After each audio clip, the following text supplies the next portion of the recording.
को पटना के श्री राम चौक पर करीब 53 यात्राएं पटना के विभिन्न स्थानों से होकर यहाँ पर आएंगी।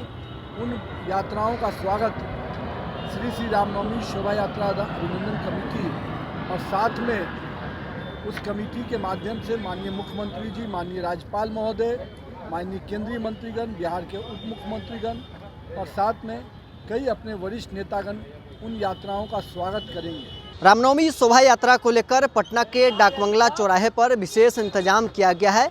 बिहार सरकार के मंत्री नीति नवीन खुद इसकी जानकारी दे रहे हैं और बिहार के राज्यपाल, मुख्यमंत्री और बिहार सरकार के कई मंत्री रामनवमी शोभा यात्रा में शिरकत करेंगे। क्या कुछ तैयारी किया गया है, विशेष इंतजाम इस बार क्या क्या है, इसको लेकर जानकारी दे रहे हैं बिहार सरकार के मंत्री नीति नवीन। सुनवाते हैं आपको इस वीडियो में। आप सभी पत्रकार बंधुओं के माध्यम से पटना के श्री राम चौक डाकबंगला चौराहे पे आयोजित किए जाने वाली भव्य रामनवमी की झांकियों को साक्षी बनने के लिए पटना वासियों से अपील करते हैं। कल 6 अप्रैल को पटना के श्री राम चौक पर करीब 53 यात्राएं पटना के विभिन्न स्थानों से होकर यहाँ पर आएंगी। उन यात्राओं का स्वागत श्री रामनवमी शोभा यात्रा अभिनंदन कमेटी और साथ में उस कमेटी के माध्यम से माननीय मुख्यमंत्री जी, माननीय राज्यपाल महोदय, माननीय केंद्रीय मंत्रीगण, बिहार के उप मुख्यमंत्रीगण और साथ में कई अपने वरिष्ठ नेतागण उन यात्राओं का स्वागत करेंगे।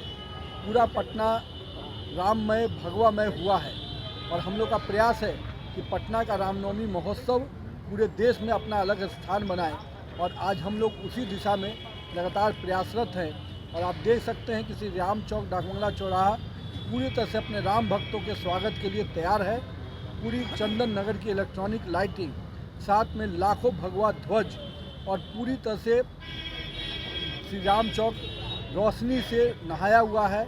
और हम लोग का प्रयास है कि कल जब यात्राएं आएंगी तो शंखनाद, पुष्प वर्षा और भव्य आरती के माध्यम से उनका स्वागत होगा।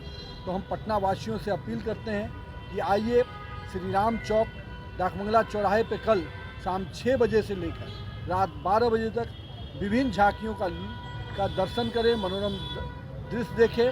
साथ ही साथ आप भी साक्षी बने इस पटना रामनवमी महोत्सव का, जो आने वाले दिनों में बिहार और पटना की पहचान बनेगी। कितने लोग आने की उम्मीद है श्रद्धालुओं की? लाखों? देखिए, जो पिछले बार से जो हर बार का फुटफॉल है वो मुझे जो अपना अनुमान है करीब 2 लाख के करीब से ऊपर का फुटफॉल होता है। और जिस प्रकार से राम भक्तों का जन सैलाब उमड़ता है विभिन्न झांकियों के माध्यम से, शासन प्रशासन के सहयोग से और साथ में हमारे करीब 300 वॉलेंटियर इस पूरे आयोजन को कार्यक्रम स्थल पर कोऑर्डिनेट कर रहे हैं। हम लोगों ने पूरे कार्यक्रम स्थल को 8 जोन में बांटा है और उन 8 जोन के लिए हमारे पास अलग अलग टीम है, जो इनकम टैक्स से लेकर एग्जीबिशन और चौराहा से लेकर महावीर मंदिर तक, श्री राम चौक डाकबंगला चौराहे, ये पूरे इलाके को अलग अलग जोन में हम लोगों ने बांटा है और करीब 300 कार्यकर्ता इस पूरे यात्रा का वर्कआउट देखेंगे।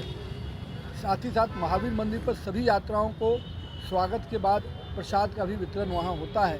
तो महावीर मंदिर कमेटी की तरफ से ये भी व्यवस्था रहती है। तो हम लोग का पूरा प्रयास है कि पटना का रामनवमी अपने आप में पूरे देश में एक अलग पहचान बनाए। जो मुंबई में गणेश चतुर्थी होता है तो पटना का रामनवमी वो स्तर पर जाए।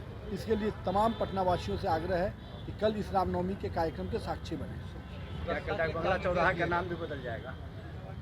जनमानस में तो श्री राम चौक हो चुका है, श्री राम चौक जाना है, महावीर मंदिर दर्शन करना है।